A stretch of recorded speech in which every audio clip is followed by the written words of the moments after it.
एक बार एक कंजूस सेठ रोजाना एक ही पाजामा पहनकर दुकान पर जाया करता था।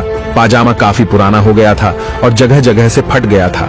घर वालों और परिचितों के बार बार कहने पर उसने बड़ी हिम्मत करके अपने लिए एक नया पाजामा सिलवाया। घर आकर जब उसने पाजामा पहना तो वह 4 अंगुल बड़ा था। सेठ अपनी पत्नी के पास आया और बोला कि यह पाजामा 4 अंगुल बड़ा है, इसे काट कर छोटा कर दो। पत्नी ने कहा कि मैं अभी रसोई में काम कर रही हूँ, बाद में करूंगी। वह पाजामा लेकर अपनी पुत्र वधू के पास गया और उससे भी यही कहा। वह बोली कि मैं अभी घर की साफ सफाई कर रही हूँ। सेठ बेटी के पास पहुंचा तो वह भी पढ़ाई में व्यस्त थी। उसने भी उसे टाल दिया। सेठ पुराना पाजामा पहनकर ही दुकान चला गया। उसके जाने के बाद जब सेठानी काम से फ्री हुई तो उसे याद आया कि उसके पति ने पाजामा 4 अंगुल छोटा करने को कहा था। अतः उसने पाजामे को काट कर ठीक कर दिया। कुछ देर बाद उसकी पुत्र वधू का काम भी खत्म हो गया। उसे भी ससुर जी के पजामे को काटकर 4 अंगुल छोटा करने की बात याद था।